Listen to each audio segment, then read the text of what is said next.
Just as someone who has had a battle with cancer myself this year, I'd like to thank you all very much for the work that you do in your own professional capacities. It's really well appreciated. And before I ask the questions, and maybe just if I could add my voice to urge and encourage women to use cervical check cancer screening, that despite all the media and questions around it, it plays a massive role, a valuable role in protecting women's lives. Now, I had parliamentary questions recently which showed that there's 231 legal cases currently have been launched with regard to cervical check in recent times. And I suppose that's shocking in many ways because, one, the Taoiseach told us that, women wouldn't have to go through the court system to achieve justice in this. And also we've been long promised a tribunal to deal with this. That tribunal is still not in place. The government said that women have been wronged, and they apologised, I think rightly so, in that regard. And the courts have also stated that women have been wronged. And there's been a long list of doctors who have stated that certain slides were misread, that there were, flashing red lights that should have been seen when those slides were read in the first instances. And that didn't happen. So while I agree with the clinical director of Cervical Check that there is a significant margin of error in screening that will always be there and as part of the process, there is a government policy and a court decision that outside of that margin of error, there also have been difficulties as such. Now, I received a letter from Cervical Check in the last couple of weeks, and indeed I had a conversation with the clinical director of Cervical Check. And I suppose I was quite surprised, just taken by surprise, that Cervical Check seems to have a different view on this than the government and the courts, in that Cervical Check doesn't believe that women have been wronged and that the courts have adjudicated correctly. Now, I'm worried about that, and the reason being is because it has obviously effect over the women who have gone through the system, who have received the apology themselves.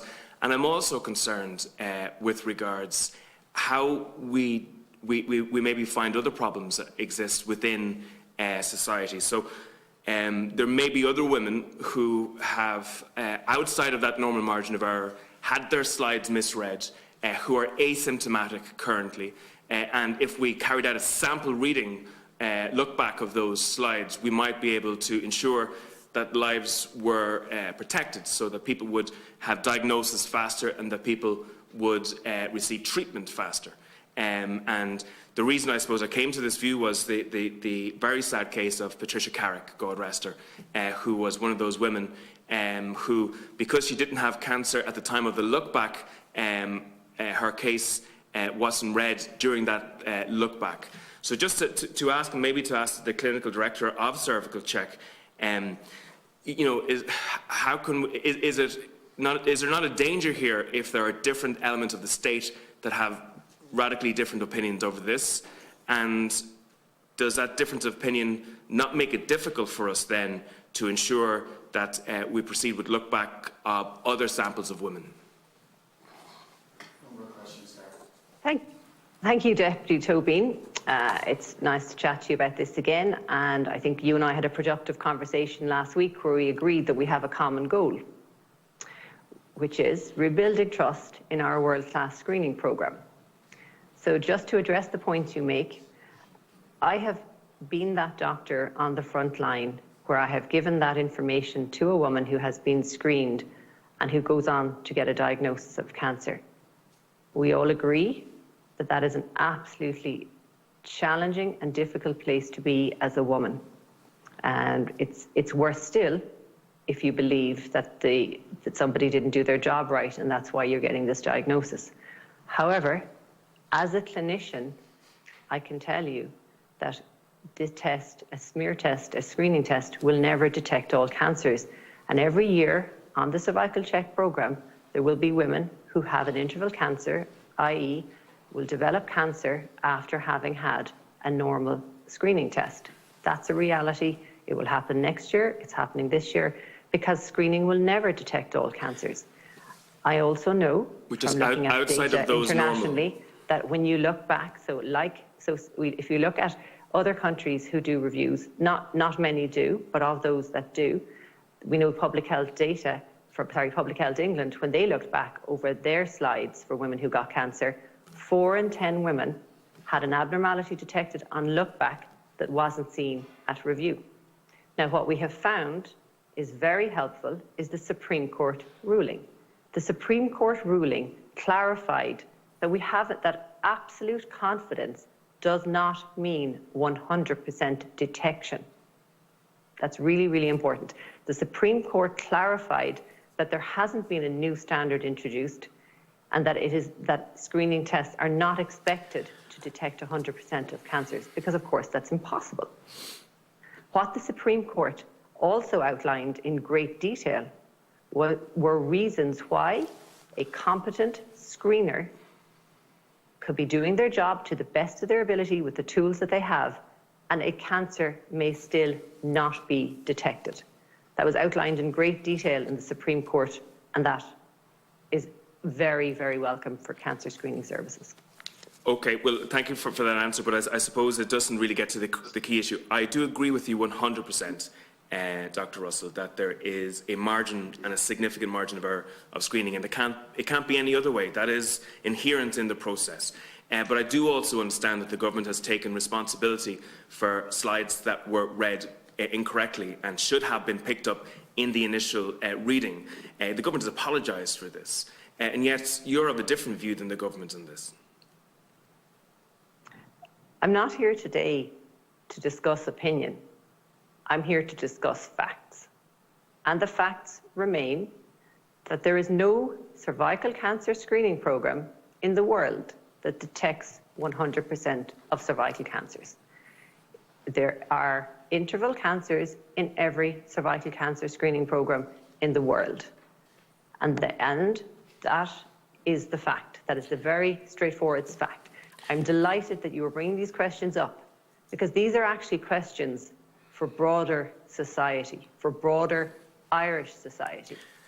Do we accept as a society that we continue with screening because for the majority it reduces your risk of developing cancer? Because if we do that, we have to acknowledge that there will be women who are screened for cervical cancer who will have a negative result and who will go on to get cancer. That is the minority, but it's really, really tough as a woman if you end up in that minority. And we as a society have to decide how we look after women in that minority. But we also have to decide, are we going to treat some people with cancer differently than others? So every year, we've heard from Rachel, 24,000 people in Ireland are diagnosed with cancer. The majority of these people are diagnosed with cancer when they get symptoms. That's 22,600 approximately. 1,400 people are diagnosed with cancer on a screening program. And we have got to decide as a society, are we going to treat people who get cancer on a screening program differently than those who get cancer because they present with symptoms? The reason why I do think this is important, and I think the reason why our engagement probably initiated in the first place, was because I made a speech in the Dáil a couple of weeks ago, which stated that it might be logical to, because of the, obviously, first, if we can park the margin of error to one side, and because I do understand that that's natural and part of it, but that the state has acknowledged that there's another section of women who, outside of the margin of error's case, should have been picked up in that section. And the reason I raise this is because some of those women will not have a look back until they're actually diagnosed with cancer, such as Patricia Carrick. And for those women, it may be too late then to carry out the necessary treatment to protect their lives.